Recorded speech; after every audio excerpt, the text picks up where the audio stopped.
Hello students, good evening. आज की class में हम वो टीचिंग मेथड करेंगे जो हर एक सब्जेक्ट में काम आए, चाहे वो हिंदी का पेपर में आए हो या इंग्लिश में या ईवीएस हो या मैथ हो या फिर आप सीडीपी की बात करें। यानी कि जो कॉमन टीचिंग मेथड होते हैं, हर एक सब्जेक्ट के साथ टीचिंग मेथड दे रखे हैं आपके। ठीक है, तो जो कॉमन टीचिंग मेथड है सिर्फ उनकी बात करेंगे। छोटी सी वीडियो में बहुत सारे टीचिंग मेथड्स करवाऊंगी आपको। टॉपिक का नाम क्या रहेगा हमारा? Teaching method.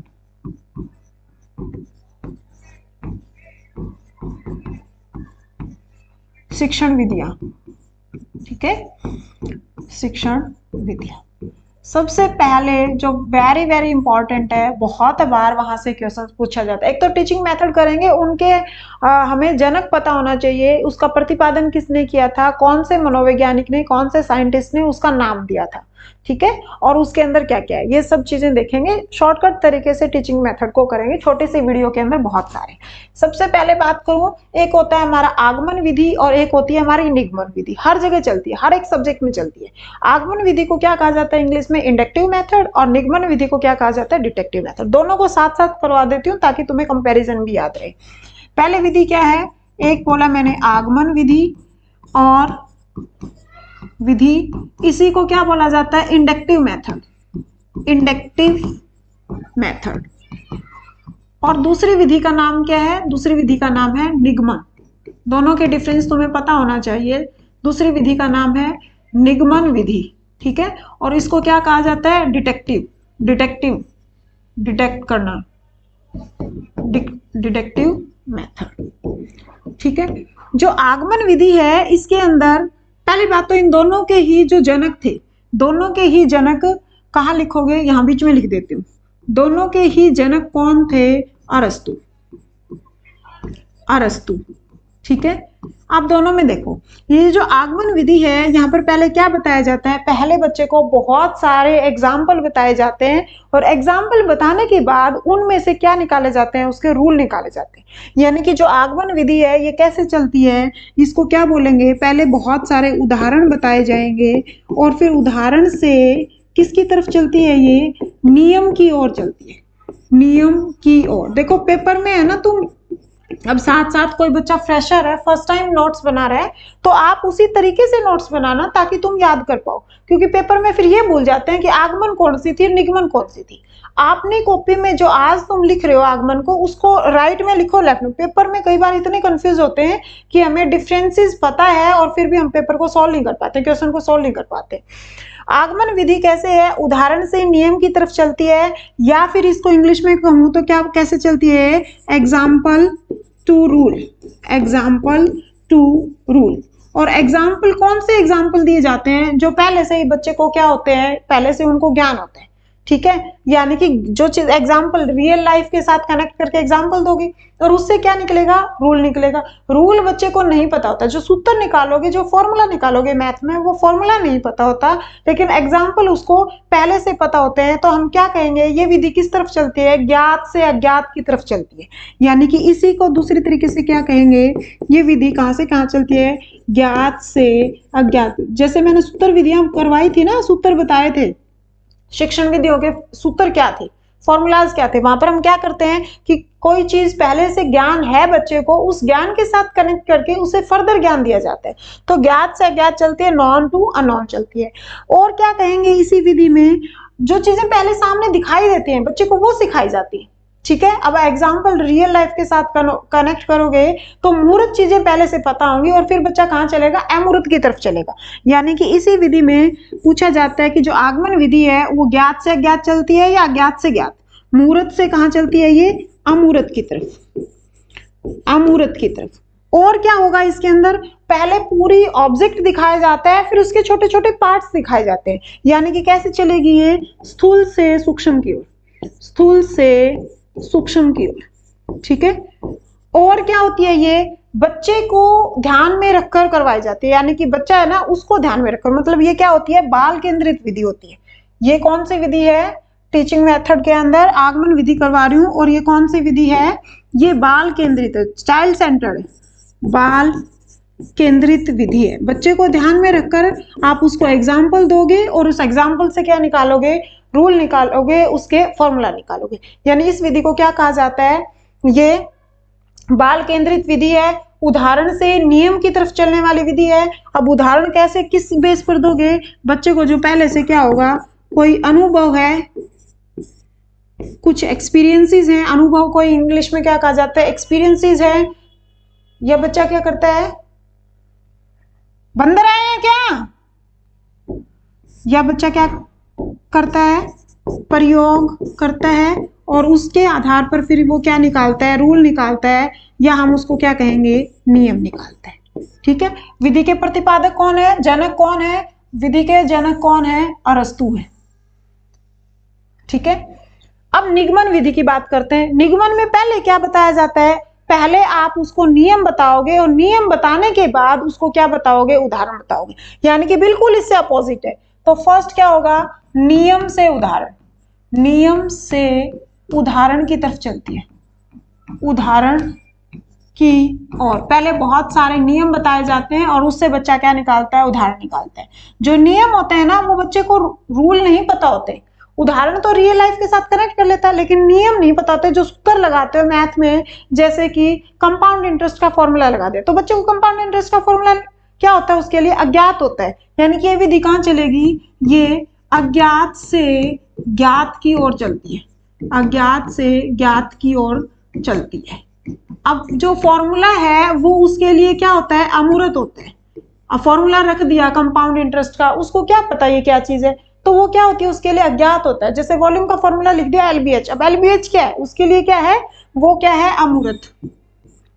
अमूर्त से कहां चलती है ये, मूर्त की ओर, मूर्त की ओर।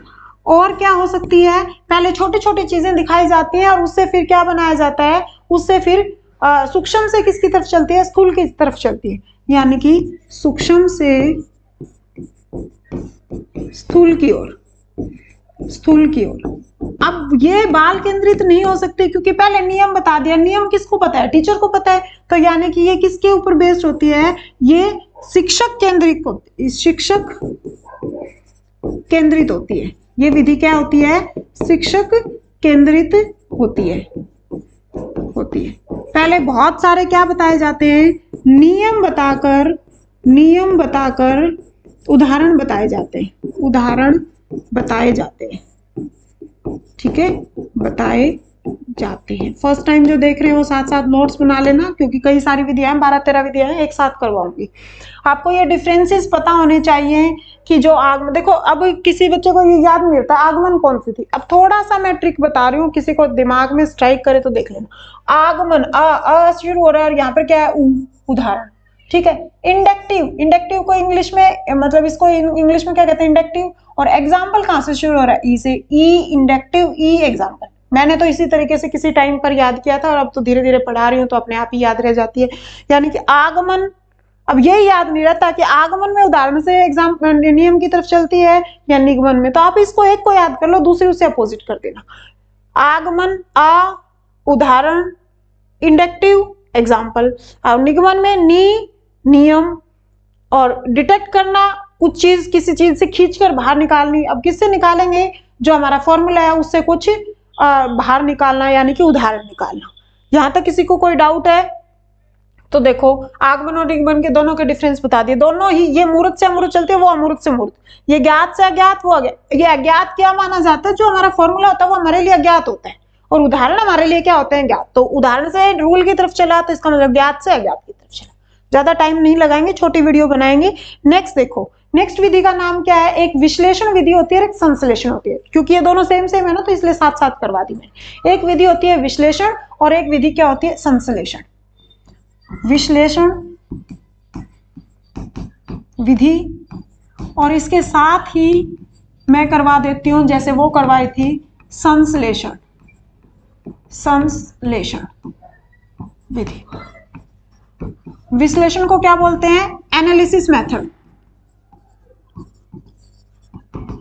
Analysis method. और इसको क्या बोलते हैं, सिंथेसिस मेथड, सिंथेसिस मेथड। ठीक है, इसमें भी वैसे ही डिफरेंस करेंगे। इन दोनों में कॉमन बात क्या है? कॉमन बात यह है कि दोनों के ही जनक कौन है? Henry Armstrong. दोनों के ही जनक कौन है? दोनों के ही जनक कौन है? Henry Armstrong. ठीक है। एनालिसिस में तो क्या करते हैं, किसी चीज को तोड़ा जाता है, यानी कि बड़ी चीज को टुकड़ों में करके फिर सीखा जाता है। यहां पर तो क्या किया जाता है, किसी बड़ी समस्या को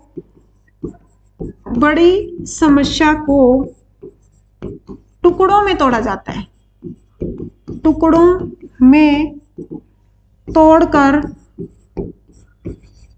छोटे छोटे टुकड़ों में तोड़कर, बड़ी समस्या को टुकड़ों में तोड़कर समस्या का समाधान किया जाता है। समस्या का समाधान किया जाता है। ठीक है। और उसमें क्या है, इससे अपोजिट है, यानी कि छोटे छोटे टुकड़े हैं और उससे फिर हम उनको जोड़ जोड़ कर क्या करते हैं, एक बड़ी प्रॉब्लम को सॉल्व करते हैं। यानी कि जो ये है संश्लेषण है, इसके अंदर क्या होता है, पहले बात ये पूछा जाता है, विश्लेषण पहले होता है संश्लेषण। कोई आपके सामने बड़ी सी समस्या है, ठीक है, अब मान लो कोई क्वेश्चन है, उसको पहले क्या करोगे, उसका विश्लेषण करोगे, उसके छोटे छोटे टुकड़े बनाओगे। ठीक है। अब जैसे कि अंक गणित का क्वेश्चन है, ठीक है, अब अंक गणित में क्या होता है कि एक बड़ी सी स्टेटमेंट आपके सामने दे दी, उस स्टेटमेंट को पहले आप समझोगे, उसके छोटे छोटे टुकड़े बनाकर उस प्रॉब्लम को समझोगे, तो वहां पर क्या कर रहे हो आप, विश्लेषण। फिर लास्ट में जब रिजल्ट निकालते हो तो सारे टुकड़ों को जोड़कर क्या करते हो, संश्लेषण करते हो।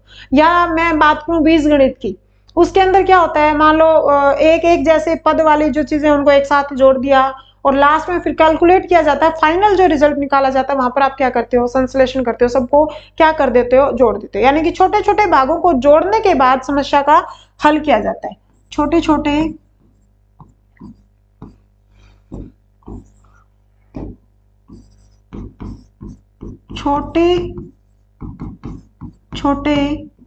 भागों को जोड़कर समस्या का समाधान किया जाता है। अब क्वेश्चन क्या बनता है, पहले विश्लेषण होता है, पहले संश्लेषण होता है। क्वेश्चन ये पूछा जाता है कि पहले क्या होता है, पहले समस्या का विश्लेषण होता है, तोड़ा जाता है, विश्लेषण होता है, और बाद में क्या होता है, और बाद में संश्लेषण होता है, संश्लेषण होता है। ठीक है। और दोनों के ही जनक कौन थे, दोनों के ही जनक थे हेनरी आर्मस्ट्रॉन्ग। अब कहा जाता है कि घास से, सूखे घास से तिनका बाहर निकलना, यानी कि सूखे घास से तिनका जो बाहर निकलता है, वहां पर विश्लेषण हो रहा है या संश्लेषण, क्योंकि फाइनल आपके हाथ में क्या आ रहा है, रिजल्ट आ रहा है, तो रिजल्ट आ रहा है, इसका मतलब वहां पर क्या हो रहा है, संश्लेषण। यानी कि यहां पर पूछा जाता है सूखे घास से तिनका बाहर निकलना, ये पूछा हुआ क्वेश्चन है, तिनका बाहर निकलना, क्या हो रहा है यहाँ पर, विश्लेषण या संश्लेषण, क्योंकि संश्लेषण के बाद क्या निकाला जाता है, रिजल्ट निकाला जाता है। यहाँ तो समस्या को समाधान करने के लिए तो टुकड़े कर लिए, लेकिन फाइनल रिजल्ट कहाँ से निकलता है, संश्लेषण विधि से निकलता है। तो सूखे घास से तिनका बाहर निकलना, यहाँ पर क्या हो रहा है, संश्लेषण हो रहा है। और खुद स्वयं ही तिनका घास से बाहर निकालना, स्वयं तिनका घास से जो हम खुद निकालते हैं, क्योंकि विश्लेषण में क्या करते हैं, कोई एक इतनी बड़ी चीज है, उसको हमने क्या कर दिया, टुकड़े कर दिए, छोटे छोटे टुकड़े कर दिए, यानी कि हम उसको निकाल रहे हैं। यानी कि स्वयं घास से तिनका निकालना, खुद निकाल रहे हैं, खुद निकाल रहे हैं, तो हम क्या कर रहे हैं, विश्लेषण कर रहे हैं। और सूखे घास से जब तिनका बाहर निकल जाता है, रिजल्ट बाहर निकल जाता है, तो उसको क्या कहा जाता है, संश्लेषण विधि। ठीक है। नेक्स्ट विधि, अब नेक्स्ट एक और नई पकड़ते हैं, प्रोजेक्ट मेथड, जिसको क्या बोला जाता है, प्रयोजन विधि। प्रोजेक्ट मेथड, इसी को क्या बोला जाता है, प्रयोजन विधि। और प्रयोजन विधि, और ऐसे हिंदी में भी प्रोजेक्ट लिखा जा सकता है, प्रोजेक्ट। ठीक है, प्रोजेक्ट। विधि, इस तरीके से भी लिखा जाता है। सबसे पहले तो इसके जनक कौन थे? किलपैट्रिक। इसके जनक कौन है? किलपैट्रिक। हर विधि जिसके भी मैं लिखवाऊं पैट्रिक, उसके याद कर लेना, क्योंकि पेपर में ऐसे ही पूछा जाता है। किलपैट्रिक ने कौन सी विधि दी थी? अरस्तु ने कौन सी दी थी? आर्मस्ट्रांग ने कौन सी दी थी? आर्मस्ट्रांग की कौन सी थी? विश्लेषण और संश्लेषण। अरस्तु की कौन सी थी? आगमन और निगमन। किलपैट्रिक की विधि का नाम क्या है? प्रोजेक्ट मेथड, प्रयोजन विधि, या उसी को इंग्लिश में क्या कह देते हैं? प्रोजेक्ट। बच्चा यहाँ पर क्या करता है? खुद करके सीखता है, यानी कि ये क्या करता है? बच्चा खुद करके सीखता है, करके सीखता है। दूसरा क्या करता है? सीखता है। सीखता कहां से? सामाजिक, यानी कि बच्चा समाज से सीखता है। बच्चा समाज या समूह से सीखता है, समूह से सीखता है। ठीक है, यहां पर ये क्या क्या होती है? चाइल्ड सेंटर्ड होती है, बाल केंद्रित होती है, चाइल्ड सेंटर्ड। इसी को क्या बोलते हैं? इसी को क्या बोलते हैं? बाल केंद्रित विधि।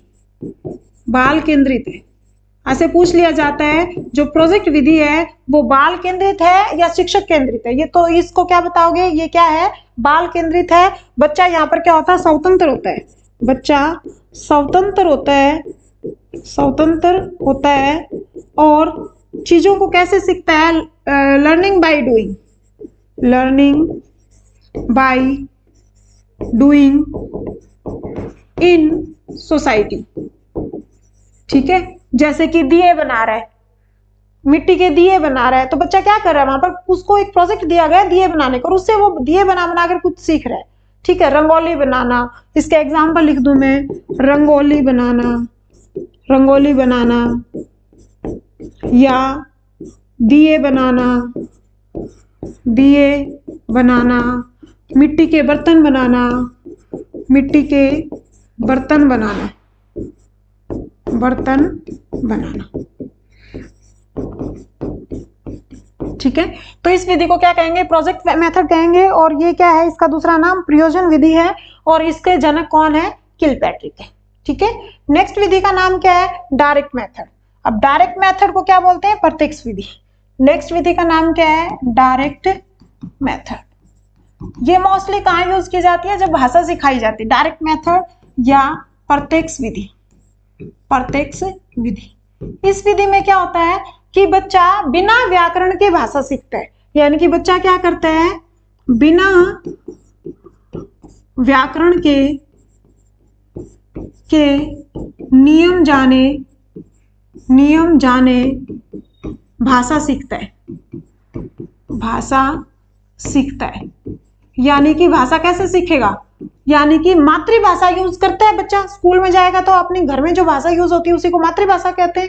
मातृभाषा से बीच की मीडियम लैंग्वेज बिना सीखे हुए डायरेक्ट क्या करता है? लैंग्वेज सीखता है, उसको क्या बोलते हैं? Direct method. अब बच्चा कैसे सीखता है? आपस में बातचीत करके।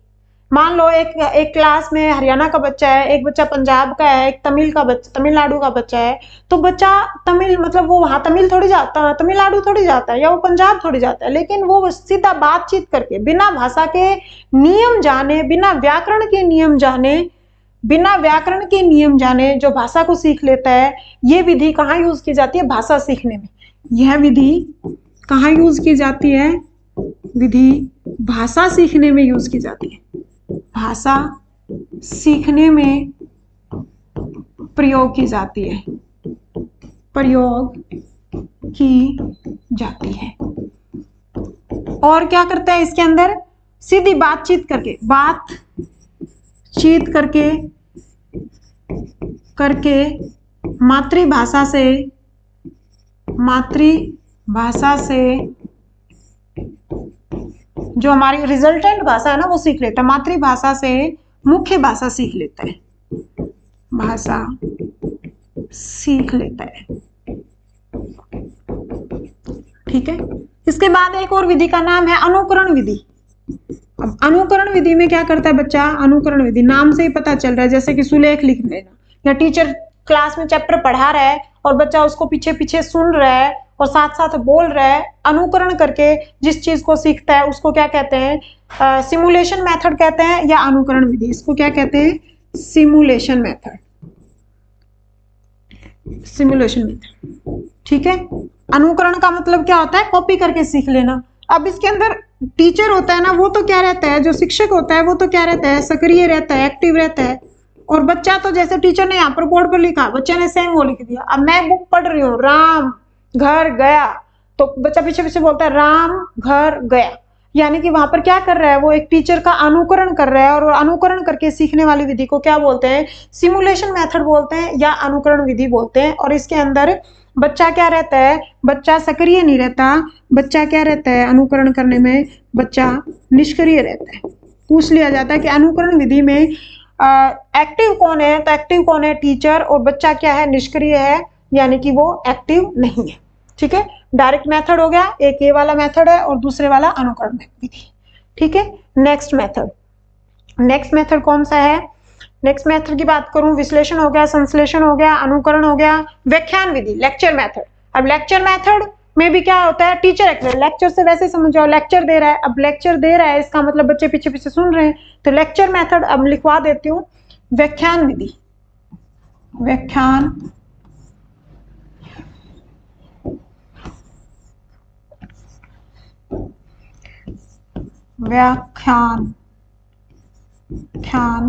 विधि।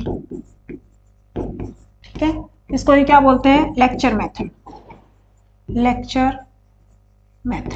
इसमें भी एक्टिव कौन रहता है, टीचर, एक्टिव कौन रहता है, टीचर।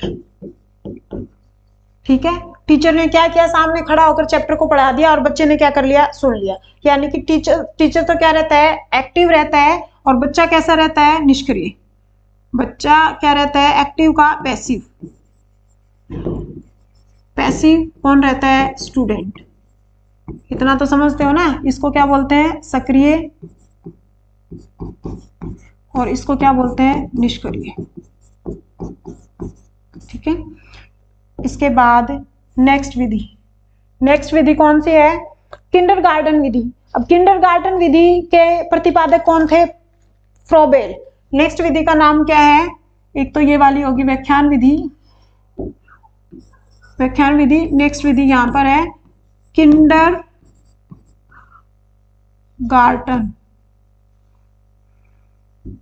बस तो एक गार्डन आना चाहिए, लेकिन यहाँ पर क्या लिखा होता है, किंडरगार्टन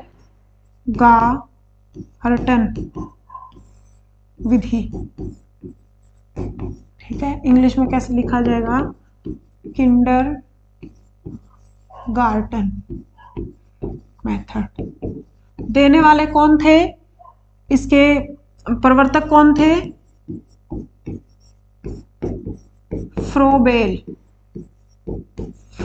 इन्होंने क्या कहा था, इन्होंने कहा था जो विद्यालय है वो क्या है, बच्चों का उद्यान है। विद्यालय को क्या बताया था इन्होंने, बच्चों का बगीचा है। विद्यालय क्या है, बच्चों का बगीचा। ठीक है, और बच्चों के बगीचे में माली कौन है, शिक्षक। और बच्चे क्या हैं, पौधे हैं। ठीक है, इसी को खेल शिक्षा विधि भी बोला जाता है। इसी को क्या बोला जाता है, खेल शिक्षा विधि। एक होती है खेल विधि और एक होती है खेल शिक्षा विधि। इसी को क्या बोला जाता है, इसे खेल शिक्षा विधि भी कहा जाता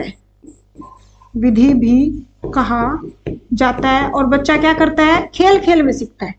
बच्चा खेल में सीखता है, खेल कूद कर सीखता है।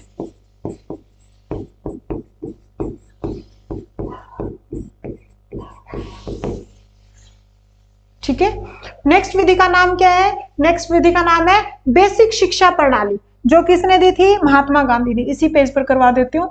नेक्स्ट विधि का नाम क्या है, बेसिक शिक्षा प्रणाली। नेक्स्ट है बेसिक शिक्षा, बुनियादी शिक्षा या बेसिक शिक्षा प्रणाली। प्रवर्तक कौन है इसके, महात्मा गांधी। प्रवर्तक कौन है, महात्मा गांधी। क्या कहते हैं वो, कि बच्चे को ऐसी शिक्षा दी जाए जो उसके व्यवसाय में यूज हो सके, जो उसका सर्वांगीण विकास कर पाए, जो कैसी होनी चाहिए, निःशुल्क शिक्षा होनी चाहिए, और उसका मीडियम पढ़ाने का मीडियम कैसा होना चाहिए, मातृभाषा होनी चाहिए। यानी कि बच्चे का क्या हो यहाँ पर, सर्वांगीण विकास हो, सर्वांगीण विकास हो। एक तो बच्चे का क्या होना चाहिए, सर्वांगीण विकास हो। दूसरा कैसे होनी चाहिए, निःशुल्क होनी चाहिए, पैसे नहीं लगने चाहिए, फ्री शिक्षा होनी चाहिए, निःशुल्क शिक्षा। और किस पर जोर दिया, भाषा कैसी होनी चाहिए, मातृभाषा होनी चाहिए, मातृभाषा होनी चाहिए। बच्चे का पूरी तरीके से सर्वांगीण विकास में क्या आता है, शारीरिक, मानसिक, स्नेहात्मक, सामाजिक सारे विकास होने चाहिए उसकी। वो बच्चे के अंदर कैसी भावनाएं आनी चाहिए, देश प्रेम की भावना हो, बच्चे में देश प्रेम की भावना हो, या जैसे कि उन्होंने नारा था उनका, सत्य अहिंसा का ज्ञान हो, सत्य अहिंसा का ज्ञान हो, ऐसी शिक्षा को अहिंसा का ज्ञान हो। बच्चा चरखा चलाने सीखे, बच्चा अपना काम अपने स्वयं करना सीखे, बच्चे का पूरी तरीके से जब वहां पर सर्वांगीण विकास आ जाए, वहां पर क्या बोलते हैं उसको, बेसिक शिक्षा प्रणाली। और देने वाले कौन थे, महात्मा गांधी, जिसको क्या बोला जाता है, बेसिक एजुकेशन सिस्टम। इंग्लिश में क्या बोल देंगे इसी को बोल देंगे बेसिक एजुकेशन सिस्टम। ठीक है, इसको क्या बोल देते हैं, बेसिक एजुकेशन सिस्टम। किंडरगार्टन हो गया, बेसिक शिक्षा प्रणाली हो गई, और कौन सी रह गई हमारे पास, ह्यूरिस्टिक प्रणाली। एक और आती है हमारे पास, ह्यूरिस्टिक प्रणाली, ह्यूरिस्टिक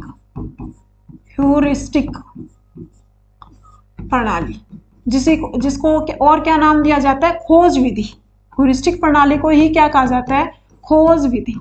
बच्चा खुद ही क्या करता है, खोज करता है और उसके माध्यम से सीखता है। देने वाले कौन थे, आर्मस्ट्रॉन्ग। एक हेनरी आर्मस्ट्रॉन्ग हमने पहले भी पढ़ा था विश्लेषण और संश्लेषण में, और इसके भी प्रवर्तक कौन है, इसके प्रवर्तक भी कौन है, आर्मस्ट्रॉन्ग।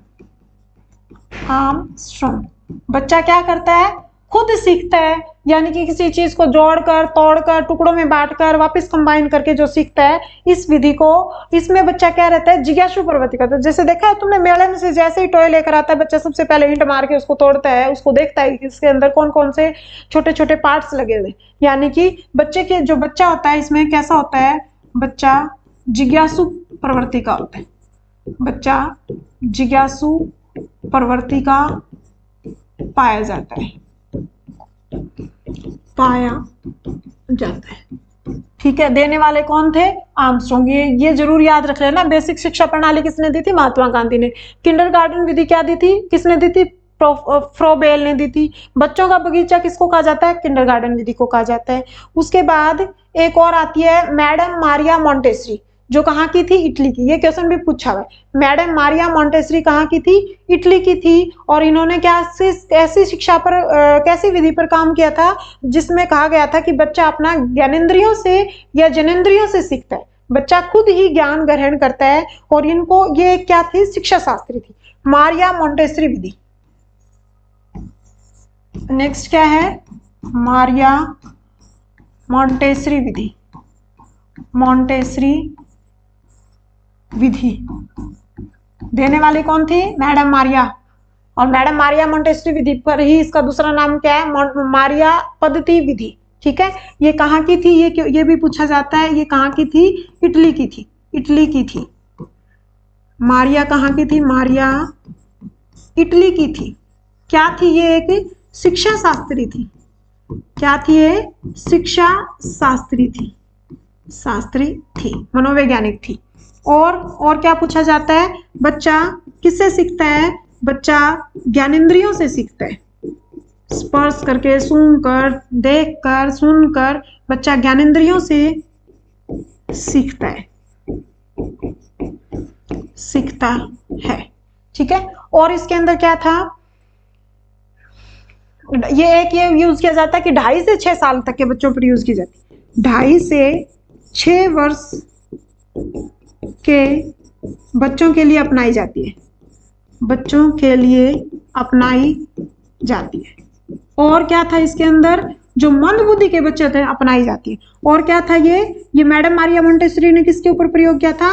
मंद बुद्धि के बच्चों, मंद बुद्धि या सामान्य प्रतिभाशाली के लिए यूज नहीं किया था, सामान्य बच्चों पर अपनाई जाती है, बच्चों पर प्रयोग। ठीक है, इसी पेज को दोबारा करवा देती हूँ। व्याख्यान विधि, व्याख्यान विधि क्या थी? लेक्चर मेथड, सामने खड़ा होकर टीचर पढ़ाना शुरू कर देता है, बच्चा सुनना शुरू कर देता है, टीचर एक्टिव रहता है, बच्चे निष्क्रिय रहते हैं, पैसिव रहते हैं। किंडरगार्टन विधि देने वाला कौन था? फ्रोबेल। विद्यालय को क्या कहा गया? बच्चों का वर्गीकरण, बच्चों का बगीचा। माली शिक्षक है, बच्चे क्या है? पौधे। इसमें खेल विधि भी कहा जाता है और बच्चे खेल कूद कर सीखते हैं। बेसिक शिक्षा प्रणाली देने वाले कौन थे? Basic education system, Mahatma Gandhi. क्या बात की थी उन्होंने? बच्चे का सर्वांगीण विकास होना चाहिए, निःशुल्क शिक्षा देनी चाहिए, भाषा कैसी होनी चाहिए? मातृभाषा होनी चाहिए, देश प्रेम की भावना होनी चाहिए, और बच्चा क्या करता है इसके अंदर? सत्य अहिंसा ऐसा कुछ ज्ञान होना चाहिए। फिर आती है एक डाल्टन विधि, डाल्टन विधि। नेक्स्ट विधि का नाम क्या है? डाल्टन, डाल्टन विधि। ठीक है, देने वाला कौन था इसको? प्रवर्तक। इसके प्रवर्तक कौन थे? पार्कहर्स्ट। इसको देने वाले प्रवर्तक का नाम क्या था? कुमारी हेलेन पार्कहर्स्ट, कुमारी हेलेन पार्कहर्स्ट। ठीक है, इन्होंने क्या कहा था? बच्चे को एक क्या दिया जाता है? असाइनमेंट दिया जाता है, उसको बच्चा बिना समय के अंदर बंधे हुए, अब बच्चा उसको डिवाइड करके उस असाइनमेंट को सोल्व करेगा। वो उसको महीनों के हिसाब से डिवाइड कर सकता है, दिनों के हिसाब से भी डिवाइड कर सकता है, सप्ताह के हिसाब से भी डिवाइड कर सकता है। यानी कि बच्चे को एक आपने असाइनमेंट दे दिया, उस असाइनमेंट को बच्चा बिना किसी समय पद्धति के अंदर बंधे हुए उस असाइनमेंट को क्या करता है? सोल्व करता है। अध्यापक बच्चे को क्या करता है? अध्यापक बच्चे को मतलब एक असाइनमेंट देता है। इसके अंदर क्या होता है? जो अध्यापक है, अध्यापक बच्चों को असाइनमेंट देता है, असाइनमेंट देता है। बच्चा उस असाइनमेंट को कंप्लीट करता है, बच्चा असाइनमेंट को बिना समय के बंधे हुए पूरा करता है, समय की उसके ऊपर कोई पाबंदी नहीं होती। टीचर क्या होता है? अध्यापक एक निरीक्षक की तरह होता है, निरीक्षक की तरह होता है। सीखता बच्चा अपने आप से, अध्यापक का काम है सिर्फ उसको देखना। ठीक है, उसके बाद आती है, और कौन सी रह गई? और शायद हो गई है। एक आती है भाषा संसर्ग विधि, इसी पेज पर करवा देती हूँ। एक विधि और आती है भाषा संसर्ग विधि, भाषा संसर्ग विधि, संसर्ग विधि। इसमें क्या होता है? पहले तो एक हमने डायरेक्ट मेथड पढ़ा था, उसमें तो बिना व्याकरण को यूज करे हुए डायरेक्ट हमने भाषा को सीख लिया था, बिना व्याकरण के नियमों का यूज करे हुए हमने डायरेक्टली भाषा को सीखा था। इसके अंदर क्या होता है? ये एक व्याकरण शिक्षण विधि है। यह क्या है?